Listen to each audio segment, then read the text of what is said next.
All right, welcome back to Eyes Open Media. Hope you guys are doing well. It's October 10th, 2017. I know I'm a little bit late than usual, but it is what it is. I want to, I'm starting to do videos a little bit later on this channel for Iraq because I'm trying to wait for new information to come in. So, in the morning I do the videos, the Iraq videos for the main channel, and a lot of times if I do another video quickly, I miss out on a lot of news. So I like to wait a couple of hours to get some more news are coming, and we didn't have some more news. So we'll get into that. You guys already see the title of the video, right? So we'll get into that in a second. But if you guys are following Vibe Hub coin, the coin is called Vibe, of course. Virtual reality coin, tokens or whatever, cryptocurrency.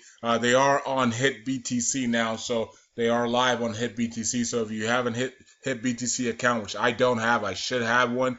But if you have one, you can now buy some Vibe Hub coins. Vibe coin, I think it's going to be a really good one in the future. Virtual reality coin tokens, I think it's going to do really well. It's already done really well already, right? With the ICO, it's already done really, really good. Okay.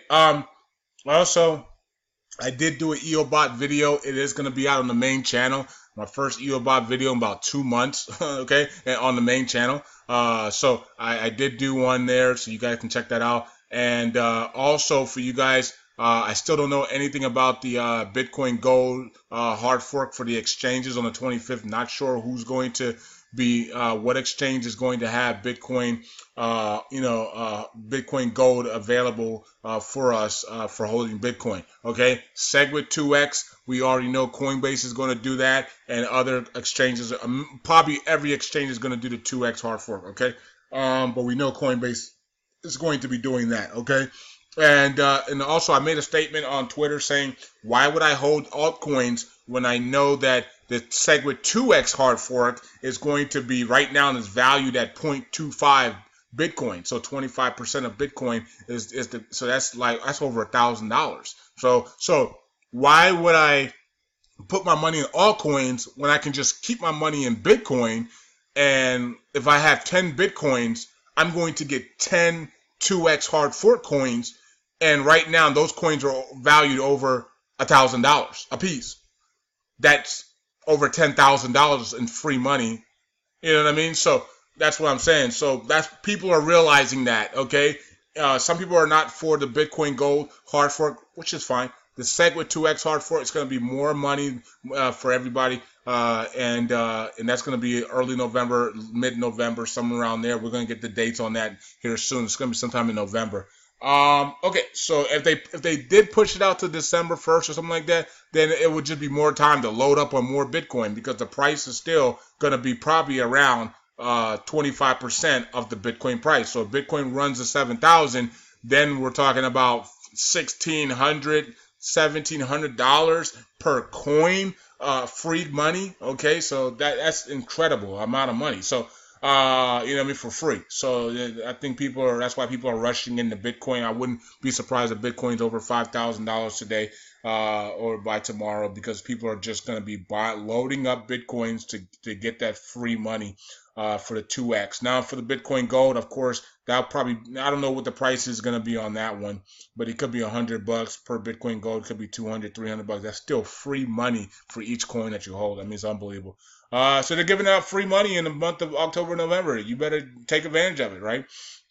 Abadi, just hold up. Is this what we want? No, this is not what we want to start at. Let's start here. Let's start with the breaking one. Abadi, this year will see a happy end in Iraq. All right, so that's the title of the. Well, I don't know if that's going to be the title. I'm not going to put Iraq in it because they'll flag it. They'll flag it anyways, but because they flag all my videos now. I mean, they've been doing it, but I don't make anything on YouTube anymore. Anyways, Abadi, this year will see a happy end in Iraq. Okay, and most likely he's talking about military. Okay, it says Abadi here. It says Tuesday that this year will see witness a happy end in Iraq while denied any break with the Kurdistan region. Called on Peshmerga forces not to clash with the federal forces in the disputed areas. Okay, so he's talking militarily. He says that they're going to be free. The entire country. They only have two areas left: Rawa and Qaim. You see, he didn't say this month we'll see a happy ending to Iraq. He said this year. Because he really wants to drag this thing out in Rawat and Qaim to the end of the year. He already told us the last week of November, but I mean, his whole country will be liberated. But today's statement is by the end of the year. So I want to drag out Rawat and Qaim as long as I possibly can. Okay, so even in the positive statement, it's still negative, really, because he wants to drag Qaim and Rawa out as long as possible to the end of the year.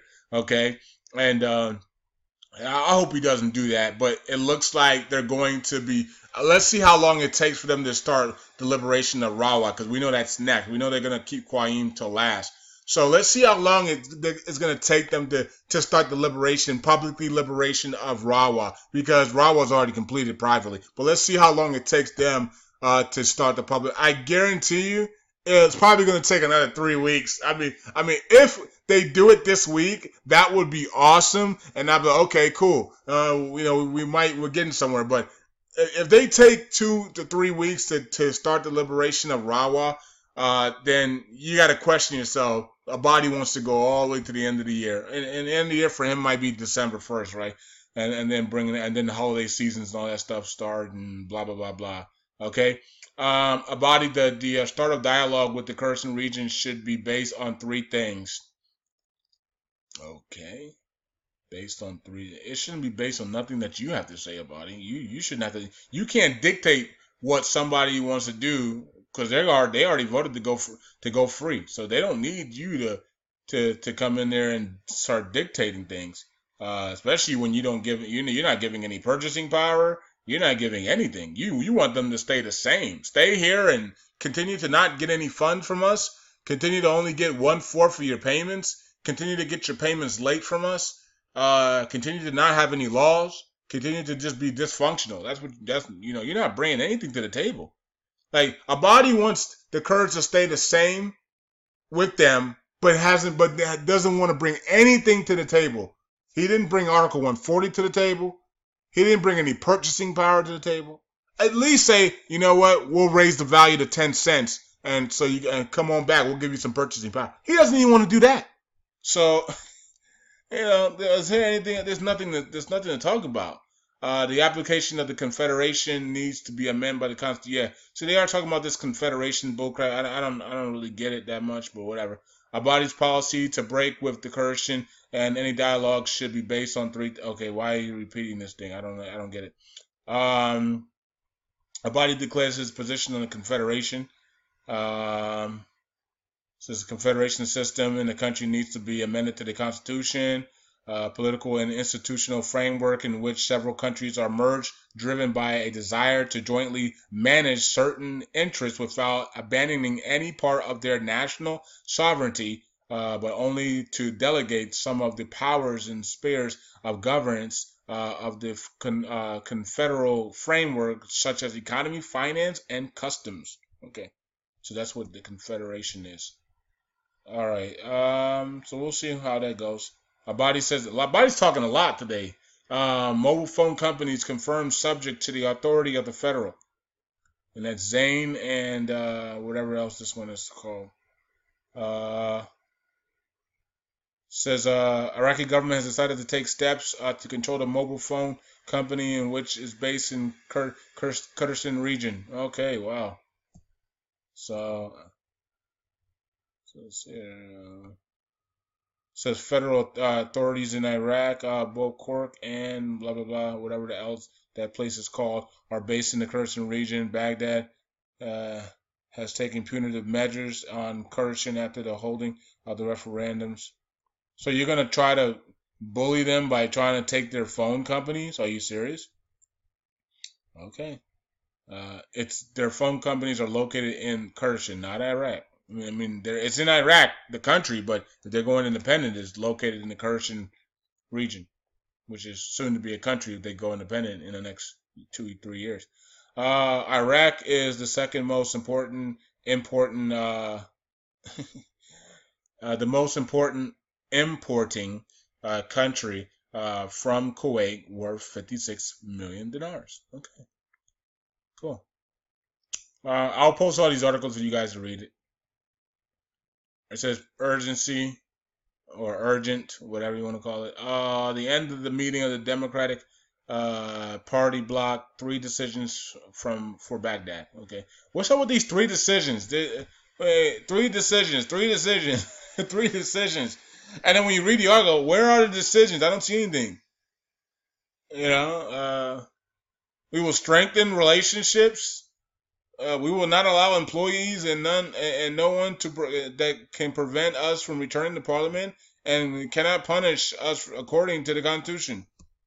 Those are the conditions. Okay, means nothing to us. Iraq has achieved a major achievement in the launch of foreign bonds, and they have not launched those foreign bonds yet. They're getting ready to launch those foreign bonds. I would love to see a rate with those foreign bonds, an international rate before you start doing international business. But of course, the last bonds were successful. It was only a small amount, and I think these ones could be a small amount as well to build up their reserves. Some more. They have 3 billion. The reserves have grown 3 billion this year, so no more deteriorating reserves. They've actually grown the reserves 3 billion, and I think how they did that was one was the national bonds and the international bonds, and also selling of the gold. That they sold their gold and they put the U.S. dollars in there and stuff like that.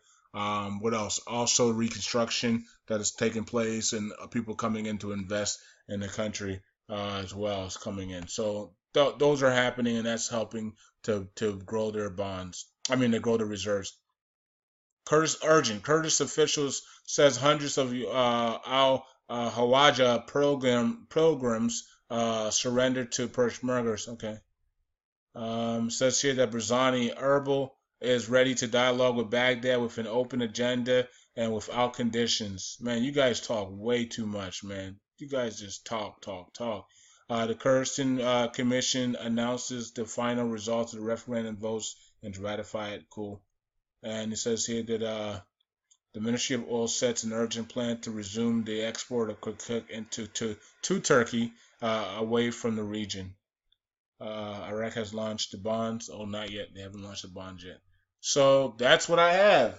I mean, it's that simple, guys and girls. Abadi says that this, by the end of the year, everybody's gonna be happy and smiling. So, and he's really talking about. I'm hoping he's talking more about military wise, more than just military. I'm hoping he's talking about the internationalism, the purchasing power, the opening of the budget. On 1118, the budget will be ready to go and open to the world on that date, so all the countries can come in for reconstruction. We already know China, Japan, and a bunch of other countries are going to be coming in the first quarter next year to do reconstruction with Kuwait and London and UK and Europe, and so and America. So if you're gonna have these countries come in to do reconstruction and put their little sprinkles and twists into your country, with their own malls and their own architects and museums and stuff like that, they need free capital flow because they're gonna have people working there 24 hours,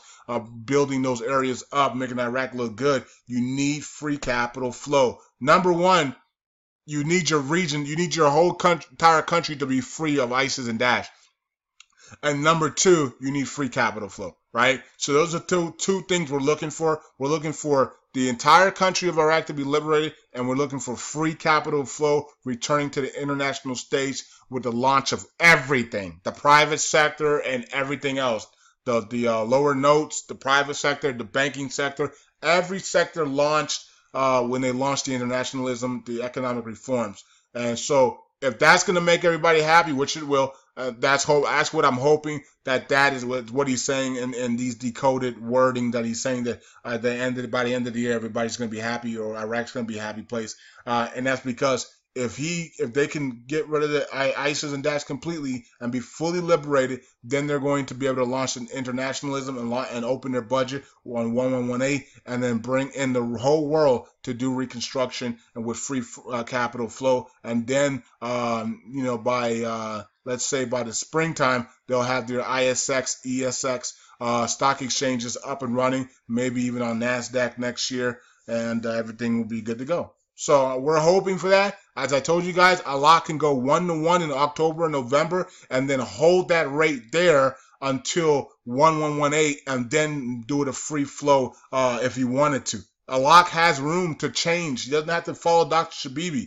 And we got to remember that. Dr. Shabibi was Dr. Shabibi. He's not a lock. A lock can go 1-to-1 this month or next month and hold the price there at a fixed price, and then he can let it free flow on 1118. So there's options. A lock, if you're listening a lock there, you have options. You don't have to go 1-to-1 and then let it free flow all the 3 plus right away. You could actually hold it at 1-to-1 until 1118, until your country is fully liberated and everything's ready to go. And then you can open the world up on 1118 to the world, to the internationalism. So there's different options that you can do, a lock, if you're listening to this, or if somebody's going to send you this audio. Okay, so I want a lock to become the governor of central bank by the IMF, and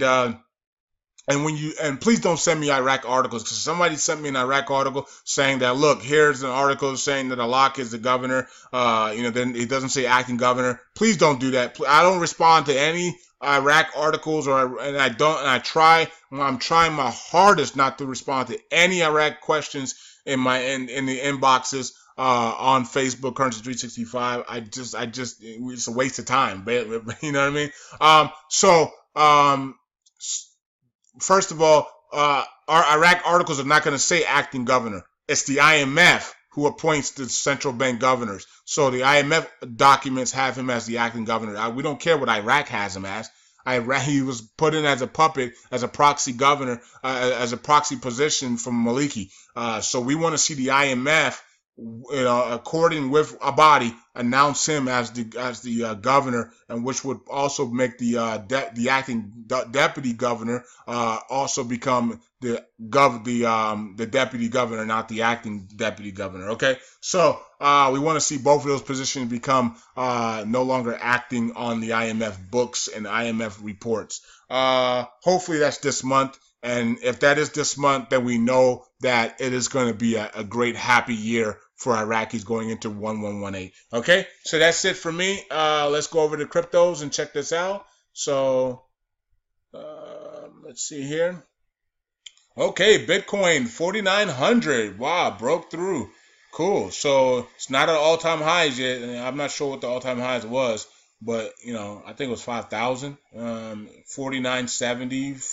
4,980 or something, or 5,000. I thought we saw 5,000. Definitely, I thought we saw 5,000. Definitely. I know some exchanges didn't see 5,000, but I think here on this one we saw 5,000 on CoinMarketCap. Okay, so 49. We're only a few points away from 5,000, guys and girls. So interesting. People are loading up for the hard forks. They want the free money. Ethereum's doing well today, up 2%. A lot of things are up except for Ripple. Ripple's still down again after his big run. Dash is up. NEM, Neo is up. Everything's up today. Monero's still down. It looks like it's about to go green though here soon. IOTA's up. BitConnect up huge. Just following Bitcoin. BitConnect and Bitcoin are correlating together. Miso goes up a little bit here, 1%. Qtim's up. Zcash, everything's looking good, man. Some things are down. Waves is down 666. I don't know what's up with that. Still, Lumina's down big. 10x up a little bit. Okay. Gollum up 7%. Good. It was down to 16 cents. Salt is at 321.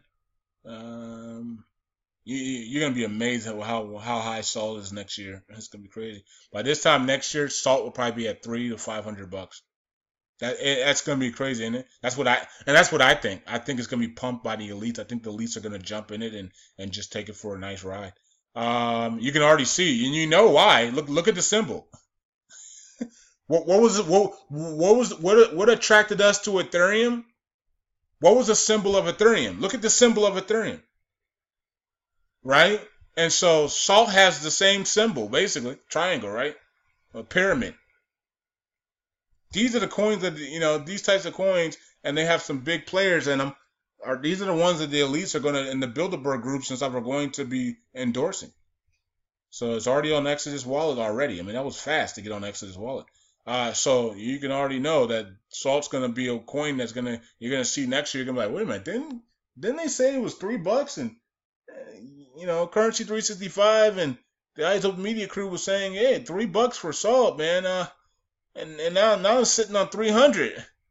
Why didn't I get in? So after the fork, I'm going to be looking at salt and Omiso Go and Neo and Litecoin, you know what I mean? The big ones to hold into next year. And ADEX is another one because it's connected to Neo. So there you go. Cloak, privacy coin that's cheap. We haven't looked at Cloak in a while. So let's look at Cloak. Dash is gonna at least could do a triple next year. Okay. So I mean, Cloak is at 576. So you know what I mean? So a lot of people dumped it for Bitcoin. Don't blame you. I don't blame you at all. Okay. Because it's not, these coins are going to make their moves next year, in my opinion. And this one went up like 70-80% in 2 days, and then now I'm back down to 23. So people are dumping it now for taking their profits, dumping it for Bitcoin. Don't blame you guys at all. Don't blame anybody that's dumping their altcoins for Bitcoin when you're going to be receiving, at least on the SegWit 2X side, you're going to be receiving between $500 to $1,500 or even more per coin. I mean, that's free money. I don't blame anybody dumping the altcoins. Okay, so there it is. Talk to you guys later. Eyes open. Like, subscribe, and share. I don't have any information on hurricanes. I know we are tracking a couple of them. The next one's going to be Ophelia. I don't think that's going to be a problem if it's the one that I think it's going to be. But then there's a next one after Ophelia that could be a problem for Florida and the Gulf. So we're watching that closely. So we're watching a whole bunch of things closely. And once again, prayers to the people out in California. That was one of the biggest fires in the history of California. I think it's still going on right now. I haven't heard much about it today, but yeah. It is what it is, guys and girls. I mean, the world is crazy. The calm before the storm. Let's see what happens with North Korea. Let's see what happens with. I'm not worried about North Korea results because I already know from the prophets what's going to happen on that one. But and that's several people that are talking about that one. So I don't really care about that. But there is the Iran deal, and like John said, the Iran deal and things like that, and that are coming up to the table, and so many different things coming up to the table that we just got to watch out and worry about, or not even worry about it, but just everything that you're worrying about, just send it to God, right? Just send it to God in prayer and release it from yourself, man, and just understand that you got one life to live, man. You don't go around worrying about things that are out of your control. Okay, put it in God's hands and let Him cover you, and let the angels cover you, and you'd be good. And just continue to move on with your life, man, and continue to do what you do, man. Take care of yourself and others. All right, so that's it. Eyes open. Bye.